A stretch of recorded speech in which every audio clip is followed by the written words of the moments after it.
Hey, have you ever felt like you're called to do something?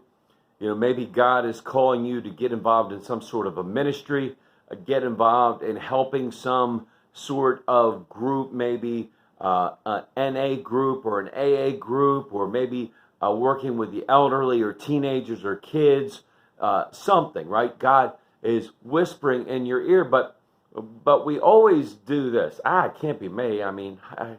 I don't know how to work with kids. Man, I don't like old people. I don't like to work with the poor. The addicted. Geez, it's horrible. It's too tough. I don't want to do it.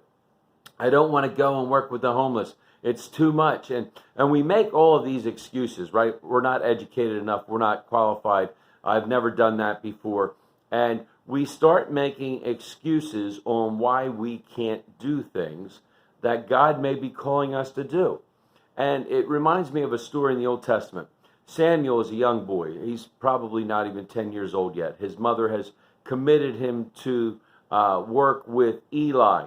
And Eli is the priest, and he's training Samuel up to be a prophet and to take over as priest when he gets older. And so they're sleeping, and Eli's in bed asleep, and Samuel's across the building, and he's sleeping, and all of a sudden Samuel hears this.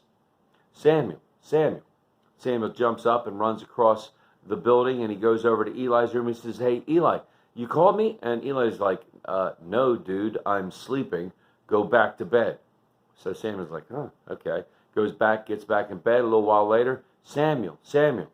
Samuel jumps up, runs across the building. "Eli, you called me?" Eli's like, "No, dude, I'm snoring. Go back to bed." Samuel goes back, gets in bed. Again, Samuel, Samuel. Samuel runs across the place, gets to Eli's room and says, "Eli, you called me?" And Eli goes, "No, I didn't call you." And he starts to realize, and he says, "Here's what I think has happened. I think God is calling your name.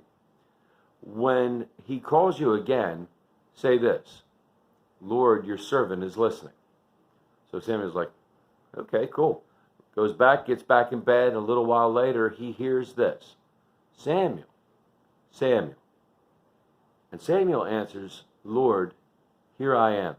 Your servant is listening." Now, this is a little kid, right? A kid who has no training. He's not educated enough. He's not old enough. He's not, right? He hasn't been qualified to do anything, yet God is calling him to come and become what he wants him to become later in life. We have that opportunity as well. I don't care how old you are. You can be 12 years old. You can be 65 years old. You can be 82 years old. I don't care how old you are. When God calls, we should say this: "Lord, here I am. Your servant is listening." And then go where he sends us. May God continue to pour out his grace, mercy, and blessings on each and every one of us. Until we get to meet again, amen? Amen.